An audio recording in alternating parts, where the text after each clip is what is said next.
जय श्री राधे। सभी भक्तजनों को मेरा जय जय श्री राधे। दोस्तों, आज हम आपको बृहस्पतिवार की कथा और विधि के बारे में बताएंगे। बृहस्पतिवार को जो भी व्यक्ति व्रत करें उन्हें चाहिए कि दिन में एक ही समय भोजन करें, क्योंकि देव गुरु बृहस्पति का इस दिन पूजन होता है। भोजन पीला चने की दाल आदि का करें, परंतु नमक नहीं खाएं। पीले रंग के वस्त्र धारण करें, पीले फलों का प्रयोग करें, पीले चंदन से पूजन करें, प्रेम पूर्वक पूजन करें। पूजन के बाद बृहस्पति देव की कथा सुननी या पढ़नी चाहिए। इस व्रत को करने से मन की सभी इच्छाएं पूरी होती हैं और बृहस्पति महाराज प्रसन्न होते हैं। धन, पुत्र, विद्या तथा मन वांछित फल की प्राप्ति होती है। परिवार में खुशहाली बनी रहती है। इसीलिए ये व्रत सर्वश्रेष्ठ और फलदायक सभी स्त्री पुरुष के लिए है। इस व्रत में केले का पूजन करना चाहिए। कथा और पूजन के समय मन, कर्म, वचन से शुद्ध होकर जो इच्छा हो बृहस्पति महाराज से प्रार्थना करना चाहिए। सभी इच्छाओं को बृहस्पति देव अवश्य ही पूरी करते हैं। ऐसा मन में विश्वास रख के बृहस्पति देव का पूजन करना चाहिए। अब आप सुनेंगे बृहस्पतिवार व्रत कथा। एक समय की बात है कि भारतवर्ष में एक राजा राज करता था। वो बड़ा ही प्रतापी और दानी था। वो नित्य ही मंदिर में भगवान के दर्शन किया करने जाता था। ब्राह्मण गुरु की सेवा किया करता था। उसके दरवाजे से कभी भी कोई निराश होकर नहीं लौटता था। वो प्रत्येक एक गुरुवार को व्रत किया करता था और पूजन भी किया करता था। हर दिन गरीबों की सेवा किया करता था, परंतु ये सभी बातें उनकी रानी को अच्छी नहीं लगती थी।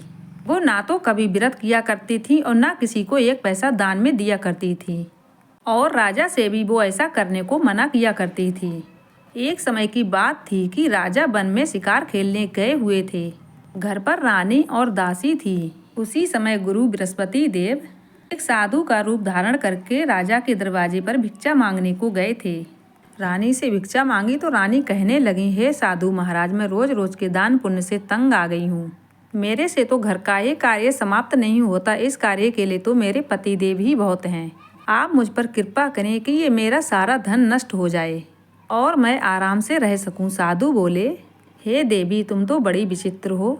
संतान और धन से कभी कोई दुखी नहीं होता है। इसको सभी चाहते हैं। पापी भी पुत्र और धन की इच्छा रखता है। अगर आपके पास धन अधिक है तो आप भूखे मनुष्य को भोजन करवाओ, प्याऊ लगवाओ, ब्राह्मणों को दान दो, धर्मशाला बनवाओ, कुआं, तालाब, बाग, बगीचे आदि के निर्माण कराओ तथा निर्धन मनुष्यों के कुंवारी कन्याओं के विवाह करवाओ तथा अनेक यज्ञ आदि धर्म करो।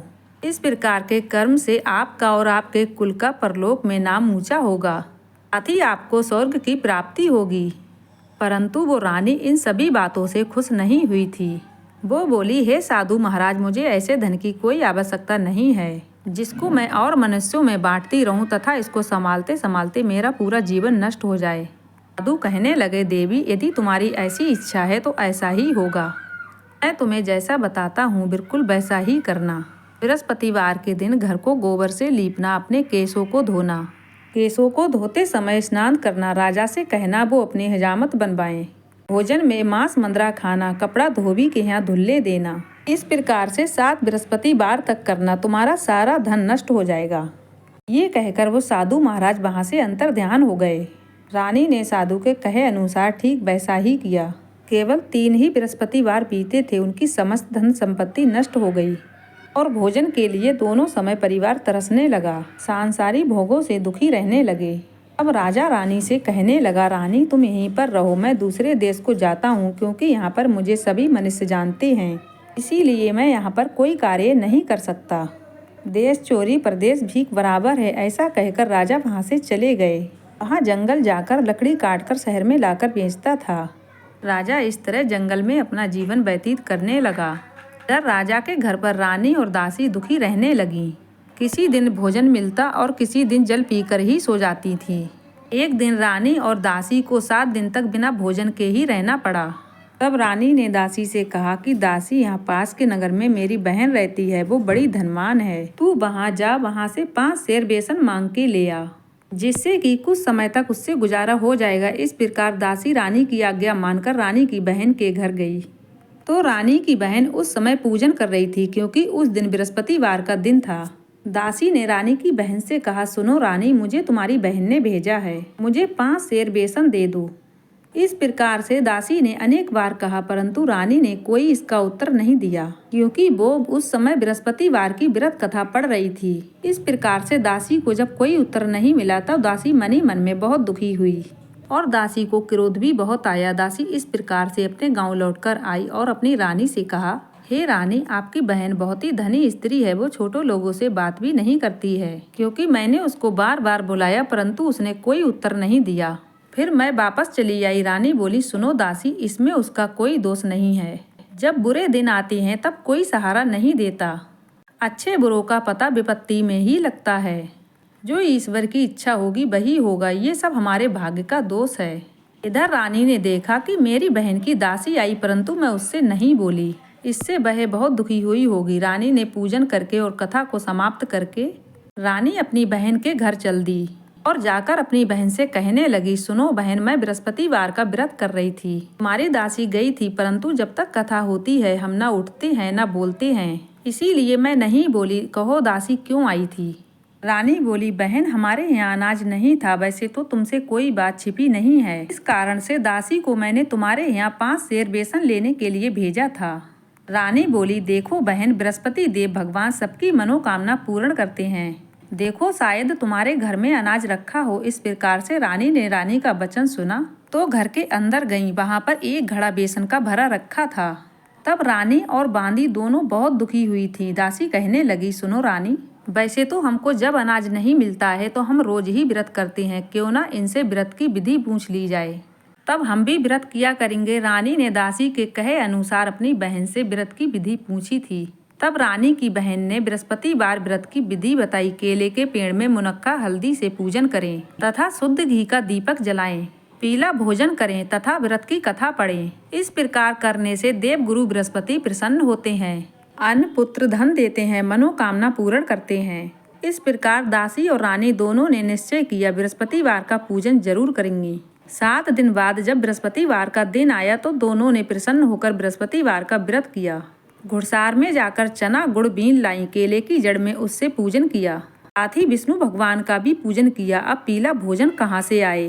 बेचारी रानी दासी दोनों बहुत दुख हुई, परंतु उन्होंने व्रत किया। इस वजह से प्रसन्न होकर गुरु बृहस्पति 2 थाली में भोजन लाए और दासी को देकर बोले, हे दासी, ये रानी और तुम्हारे दोनों के लिए भोजन है। दासी भोजन पाकर बड़ी प्रसन्न हुई और रानी से कहने लगी, चलो रानी, भोजन कर लेते हैं। रानी को इस बारे में कोई पता नहीं था, इसीलिए वो दासी से बोली, तू ही जाकर भोजन कर ले, तू हमारे व्रत में हंसी उड़ाती है। दासी बोली, वो महात्मा हम दोनों के लिए ही भोजन दे के गया है, इसीलिए हम और तुम साथ साथ ही भोजन करेंगे। इस प्रकार रानी और दासी दोनों ने गुरु भगवान को नमस्कार करके भोजन को प्रारंभ किया। अब वो प्रत्येक एक गुरुवार को केले का पूजन और बृहस्पतिवार का व्रत करने लगी। बृहस्पति देव की कृपा से फिर से रानी और दासी के पास बहुत सारा धन हो गया। तो रानी फिर उसी प्रकार से आलस करने लगी। अब दासी बोली, देखो रानी, पहले भी तुम ऐसे ही करती थी और तुम्हें धन रखने में कष्ट होता था। इस कारण से सब धन नष्ट हो गया। अब बृहस्पति भगवान की कृपा से फिर से धन मिला है तो फिर से तुम्हें आलस होता है। बड़ी मुसीबतों के बाद हमने ये धन पाया है, इसीलिए हमें दान और पुण्य करना चाहिए तथा भूखे मनुष्य को भोजन कराना चाहिए, प्याऊ लगवाना चाहिए, हमें ब्राह्मणों को दान देना चाहिए, कुएं, तालाब, बावड़ी आदि का निर्माण करना चाहिए, मंदिर पाठशालाएं बनवाकर दान देना चाहिए, हमारी कन्याओं का विवाह करवाना चाहिए और धन को शुभ कार्यों में खर्च करना चाहिए, जिससे तुम्हारे कुल का यश बढ़े तथा स्वर्ग प्राप्त हो और पितृ प्रसन्न हो। तब रानी ने इसी प्रकार के कर्म करना प्रारंभ किया। तब काफी यश फैलने लगा। एक दिन रानी और दासी विचार करने लगी, ना जाने राजा कौन से देश में होंगे, उनकी कोई खोज खबर नहीं है। गुरु भगवान से उन्होंने प्रार्थना की। गुरु भगवान ने रात में सपने में राजा से कहा, हे राजा, उठ, तेरी रानी तुझको याद करती है, अपने देश को चला जा। राजा प्रातः काल उठा और विचार करने लगा। स्त्री जाति खाने और पहनने की साथी होती है, परंतु भगवान की आज्ञा मान के वो अपने नगर के लिए चलने को तैयार हुआ। इसके पूर्व जब राजा परदेश चला गया तो परदेश में दुखी रहने लगा। फिरते दिन राजा जंगल से लकड़ी बीनकर लाता था और शहर में ले जाकर बीनता था। इस तरह से अपना दुखी जीवन व्यतीत करता था। एक दिन राजा दुखी होकर अपनी पुरानी बातें याद करके रोने लगा। तब उस जंगल में बृहस्पति देव साधु का रूप धारण करके आए और राजा से आकर बोले, हे लकड़हारे, तुम इन सुनसान जंगल में किस चिंता में बैठे हो? मुझको बताओ। ये सुनकर राजा के नेत्रों में जल भर आया। राजा साधु से कहने लगा, हे प्रभु, आप सब कुछ जानते हैं। इतना कहकर साधु को अपनी पूरी कहानी बता दी। महात्मा दयालु होते हैं। वे राजा से बोले, सुनो राजा, तुम्हारी स्त्री ने बृहस्पति देव का अपराध किया, जिस कारण तुम्हारी ये दशा हुई है। लेकिन राजा, तुम अब किसी प्रकार की चिंता मत करो। भगवान तुम्हें पहले से भी अधिक धन देगा। देखो राजा, तुम्हारी स्त्री ने बृहस्पतिवार का व्रत प्रारंभ कर दिया है। अब तुम मेरा कहा मानकर बृहस्पतिवार के दिन चने की दाल, गुड़, हल्दी लोटे में डालकर केले के पेड़ का पूजन करो। साधु को प्रसन्न देखकर राजा बोला, हे प्रभु, मुझको इतना पैसा भी नहीं बचता जिससे कि मैं भोजन करने के उपरांत मैं कुछ बचा सकूं, तो मैं कैसे बृहस्पति देव का पूजन करूं? मैंने रात्रि में अपनी रानी को व्याकुल देखा है। मेरे पास कुछ भी नहीं है जिससे कि मैं उनकी खबर जान सकूं। और फिर मैं कौन सी कहानी कहूँ, मैं कुछ भी नहीं जानता। साधु बोले, राजा, तुम किसी प्रकार की चिंता मत करो। रोजाना की तरह लकड़ियाँ तुम शहर में लेकर बेचने जाओ। तुम्हें रोज से दुगना धन प्राप्त होगा, जिससे तुम भली भांति भोजन कर लोगे और बृहस्पति देव के पूजन का सामान भी आ जाएगा। बृहस्पतिवार की कथा इस प्रकार है, सुनो। प्राचीन काल में एक बहुत ही निर्धन ब्राह्मण था। उसकी कोई संतान ना थी। वो नित्य पूजा पाठ किया करता था, परंतु उसकी स्त्री बहुत ही मलिनता के साथ रहती थी। वो ना तो स्नान किया करती थी, ना कोई देवी देवता का पूजन किया करती थी। प्रातः काल उठकर सर्वप्रथम भोजन किया करती थी, ना तो कोई अन्य कार्य किया करती थी। ब्राह्मण देवता बहुत दुखी रहते थे। पत्नी को बहुत समझाते थे, परंतु उसका कोई परिणाम नहीं निकलता था। भगवान की कृपा से ब्राह्मण की पत्नी को एक कन्या उत्पन्न हुई।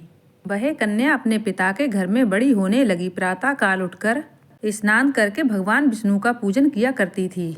वह बचपन से ही बृहस्पतिवार का व्रत करने लगी। पूजा पाठ समाप्त करके विद्यालय जाती, तब अपनी मुट्ठी में जौ भर के ले जाती थी और पाठशाला जाने के मार्ग में डालती जाती थी। वह सब जौ सोने के हो जाते थे, तो वह पाठशाला से जब वापस लौटती थी तो उनको बीन के ले आती थी। एक दिन वह ब्राह्मण की बालिका सूप में जौ को साफ कर रही थी। तभी उसकी माँ ने देख लिया और कहा, हे बेटी, सोने के जौ फटकने के लिए सोने का सूप भी तो होना चाहिए।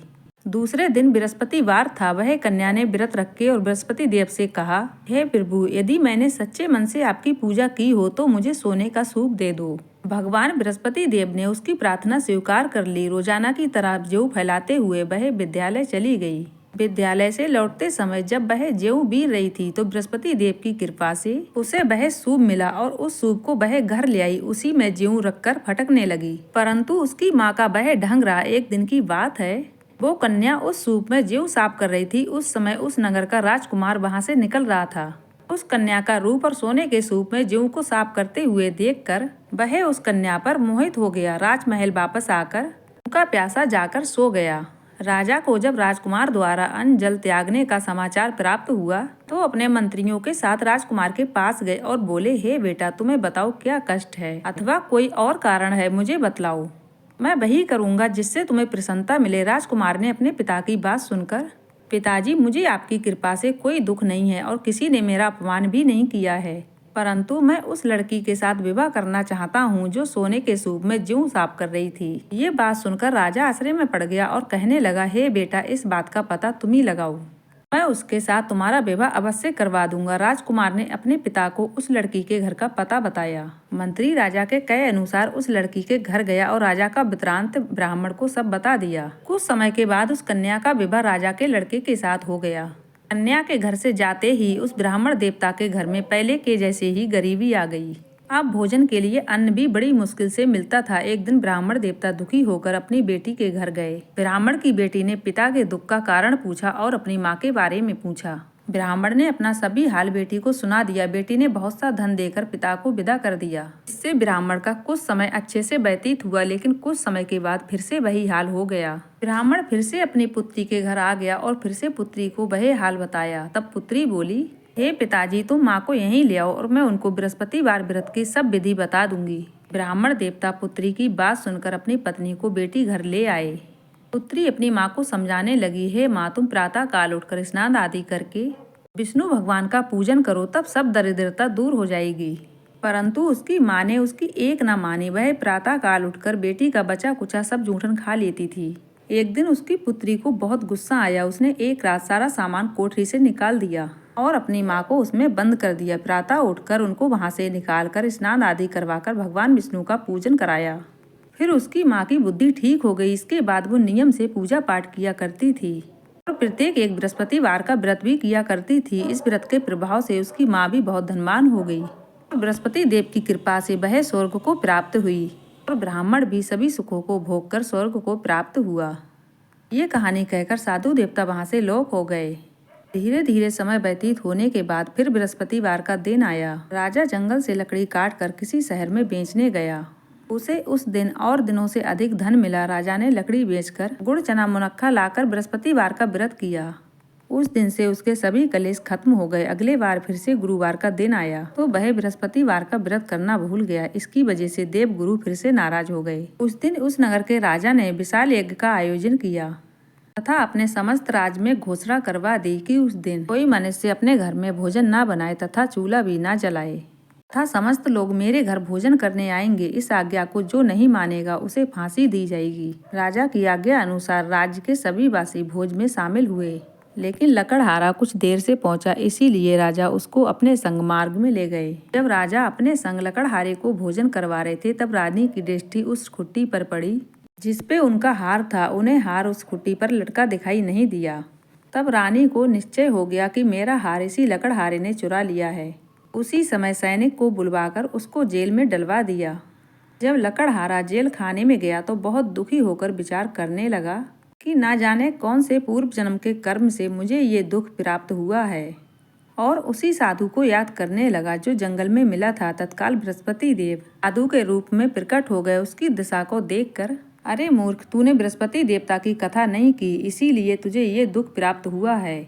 अब चिंता मत कर, बृहस्पतिवार के दिन जेल खाने के दरवाजे पर 4 पैसे पड़े मिलेंगे, उनसे तू बृहस्पति देव की पूजा करना, तब तेरे सभी दुख दूर हो जाएंगे। अगली बृहस्पतिवार के दिन लकड़हारे को जेल के द्वार पर 4 पैसे मिले। तब उसने पूजा का सामान मंगवाकर बृहस्पति देव का पूजन किया, कथा कही और प्रसाद बांटा। उसी रात्रि में बृहस्पति देव भगवान ने उसी नगर के राजा को कहा, हे राजा, तूने जिस आदमी को जेल खाने में बंद कर दिया है वह निर्दोष है, वह राजा है, उसे छोड़ देना। रानी का हार उसी खुट्टी पर लटका हुआ है। यदि तू ऐसा नहीं करेगा तो मैं तेरे सारे राज्य को नष्ट कर दूंगा।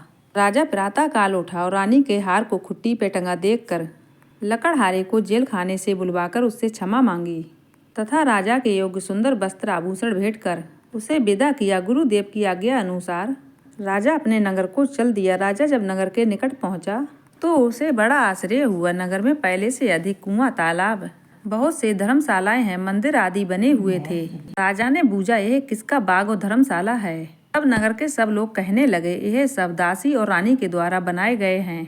राजा को आश्चर्य हुआ और बहुत गुस्सा भी आया।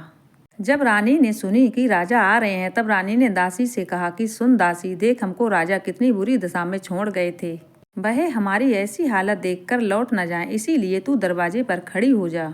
दासी रानी की कहे आज्ञा अनुसार दरवाजे पर खड़ी हो गई। जब राजा आए तो उसे अपने महल में लिवा लाई। तब राजा ने क्रोध कर अपनी तलवार निकाली और पूछने लगा, बताओ ये धन तुम्हें सब कैसे प्राप्त हुआ। तब रानी ने बताया, ये धन हमें सब बृहस्पति देव की कृपा से प्राप्त हुआ है। राजा ने तब निश्चय किया कि 7 दिन बाद सब लोग बृहस्पतिवार का पूजन करेंगे, परंतु रोजाना मैं दिन में 3 बार कथा कहा करूँगा। मैं रोजाना व्रत किया करूँगा। अब हर समय राजा के दुपट्टे में चने की दाल बंधी रहती थी तथा दिन में 3 बार कथा कहा करता था। एक दिन राजा ने विचार किया कि चलो अपने बहन के यहाँ हो आवे। इस तरह का विचार करके राजा घोड़ी पे सवार होकर अपने बहन के यहाँ चल दिए।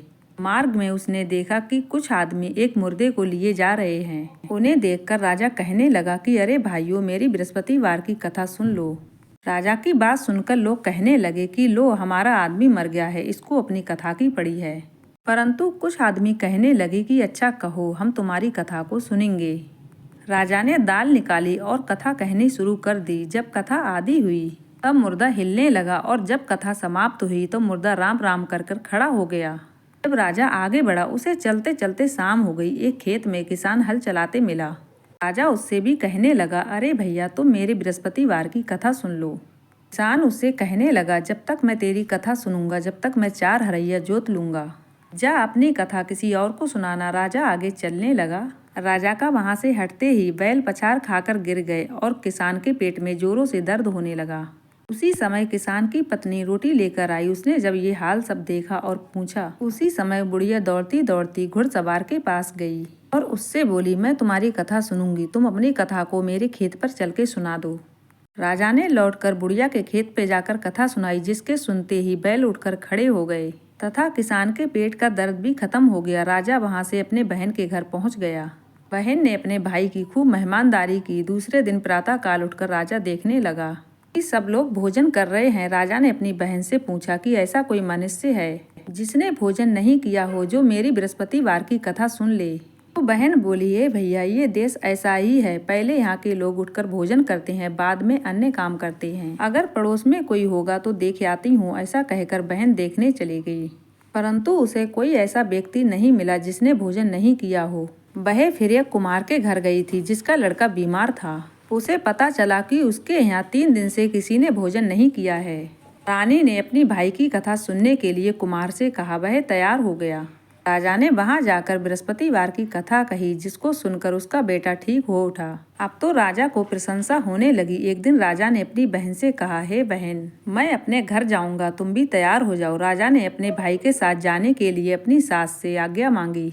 चली जा, परंतु अपने पुत्र को मत लेके जाना, क्योंकि तेरे भाई के घर कोई संतान नहीं है। बहन ने अपने भाई से कहा, हे भैया, मैं तो चलूंगी, परंतु कोई बालक नहीं जाएगा। भाई ने अपनी बहन से कहा कि कोई बालक नहीं चलेगा तो तुम जाकर क्या करोगी। भाई दुखी मन से अपने नगर की ओर लौट आया।